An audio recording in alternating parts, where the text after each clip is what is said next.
뉴스에서는 간호사들 노고가 있다, 뭐 위험수당을 주겠다, 또는 뭐 돈을 주겠다, 이렇게 보조금을 주겠다라고 했는데 그거는 제가 받지 못했거든요. 1인당 월 40을 했다 이런 기사를 봤는데 그게 실제로 지급됐는지는 모르겠고. 수당에 관련돼서는 저희는 현재는 없고요. 물론 돈이 전부는 아닙니다.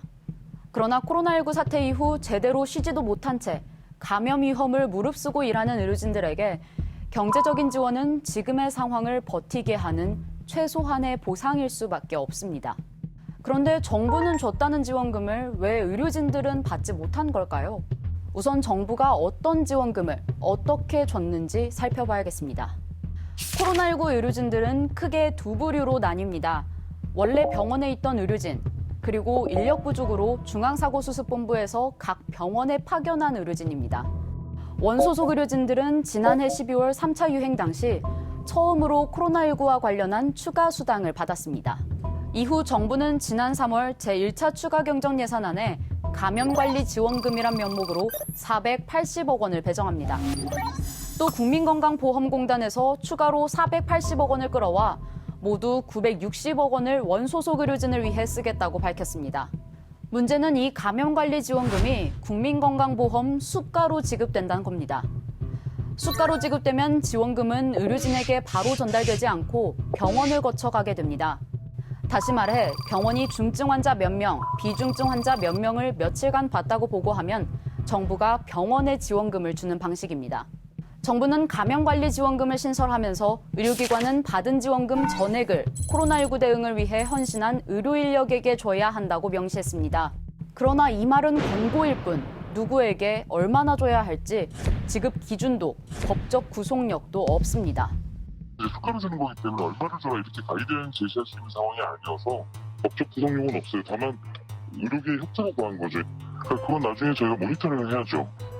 50%는 예산으로, 50%는 건강보험 재정으로 이렇게 사용이 되다 보니까 이게 수당으로는 지급할 수가 없죠. 건강보험 재정에서 나가다 보니까. 근데 수가에서 받아서 과연 그 의료진들한테 어떻게 그게 줄 수 있는지, 그리고 그게 확인이 가능한지 그 부분은 좀 의심하지 않을 수 없습니다. 감염관리지원금을 받을 수 있는 병원은 모두 140곳입니다.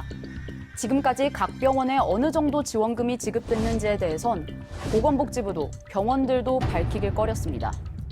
그 자료는 안 됩니다. 예, 그 자료 공개 못 하고요. 그거는 국회도 그냥 무기명으로 드려요. 수가 관련해서 뭐 받고 뭐 하는 거는 말씀드리기가 어려울 것 같은데. 왜냐면 이게 이제 돈 문제잖아요. 민감한 부분들이 좀 있다 하시더라고요. 저희 병원은 말씀을 못 드릴 것 같아요. 산술적으로 따져보면 960억 원을 지급 대상인 병원들에 똑같이 나눠줬을 때 병원 한 곳이 가져가는 지원금은 6억 8천만 원 정도입니다. 7월 말까지 이미 800억 원가량이 병원에 지급됐다는데 이 돈이 제대로 의료진에게 간 경우는 찾기 힘들었습니다. 응급실에서 무증상 코로나19 환자를 맞닥뜨리는 간호사도 가장 좀 많은 케이스가 심폐소생술, 심정지 환자가 왔는데 한참 심폐소생술을 하고 코로나 검사 중간에 나가고 했는데 환자분은 이제 뭐 안타깝게 이제 돌아가시고 근데 코로나 확진 나오는 거죠. 일반 병동과 코로나19 병동을 오가며 하루에 수백 명을 검사하는 방사선사도 확진 환자를 검사하면서 접촉을 해서 자가격리된 케이스가 되게 많아요. 외래 왔는데 검사했더니 이 사람이 코로나 확진이래요. 마우스가 30cm에 50cm 정도까지 가까이 오거든요. 모두 지원금을 받은 적이 없습니다. 심지어 코로나19 중환자를 돌보는 간호사도 지원금을 받아본 적이 없거나 한 달에 10만 원가량 받은 게 전부라고 답했습니다. 지원금 대신 돌아온 건 꽃이나 책, 간식이었습니다. 마음의 치유에 도움이 되는 책, 또는 음료수, 이런 것들, 빵들, 이런 것들은 중앙사고수습본부에서 파견된 의료진들은 원소속 의료진보다 월급을 서너 배 더 많이 받습니다. 정부로부터 월급을 받는데 월급에 코로나19 위험수당이 포함돼 있고 인건비도 더 높게 산정돼 있기 때문입니다.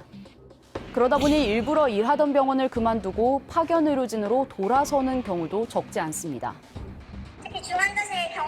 어린 친구들은 굳이 이 병원에서 힘들게 일하는 것보다 나가서 돈을 바짝 많이 버는 게 더 이익이라서 그렇게 빠져나가는 의료진들이 생기면 병원에서는 그 남아있는 인력 부담이 너무 커질 거고 인력을 또 보충하기 위해 또 파견을 모아야 될 거고 근데 그게 다 국민 세금인데 공평성의 문제라고 생각해요. 요거는 주고 요거는 안 준다고 한다면 대가를 바라는 건 아니지만 당연히 현장에 있는 사람들은 사기자가 올 수밖에 없죠. 의료 인력 확충하라! 일관성 있는 정부 정책이 필요하다는 목소리가 나옵니다. 이 지원 정책이 어떤 제도화돼 있거나 이러지 못해서 그때 정부가 혹은 국회가 필요한 만큼의 예를 들면 추경하고 있는 예산으로 이걸 편성을 하기 때문에 정부 정책의 일관성이 없고 지원 정책의 형평성이 없어지는 문제들이 현장으로부터는 또 새로운 갈등들을 야기하게 되거나 지난 7월 2차 추경은 어땠을까요? 바뀐 건 없었습니다. 의료진들을 위해 감염관리지원금 명목으로 정부 예산과 국민건강보험공단 재정을 각각 240억 원씩 쓰기로 했는데요. 건강보험정책심의위원회는 건보 재정을 또 사용하는 건 무리라며 지원금을 보류시켰습니다. 결국 이번 달 말 다시 열리는 건정심 회의 전까진 정부 예산 240억 원도 사용하지 못하게 된 상황입니다. 이렇게 건강보험 재정을 정부가 이렇게 쉽게 이렇게 가져다 서는 이런 형태는 앞으로는 시정이 되어야 된다고 봅니다. 예산 편성할 때 미리 반영을 했었어야 되는 거죠. 그렇다면 이런 문제가 발생이 되지를 않았겠죠. 있는 지원금조차 받기 힘든 의료진들, 결국 파업까지 예고했었죠. 지난 2일 파업 예고 시간을 5시간 앞두고 극적으로 정부와 협상을 타결했는데요. 협상안에는 지원금을 지금처럼 수가가 아닌 수당으로 제도화하겠다는 내용이 담겼습니다. 감염병 예방법을 개정해 질병관리청에서 수당으로 지급한다는 건데 이미 내년 질병청 예산안이 편성된 상황에서 법 개정에 국회 심의 과정까지 남은 단계가 많습니다. 결국 어떤 의료진들에게 얼마나 수당이 지급될 것인진 여전히 숙제로 남은 겁니다. 물론 그 전에 1, 2차 추경 때 배정된 1,000억 원이 넘는 돈이 제대로 쓰이는지도 지켜봐야겠습니다. TBS 백창은입니다.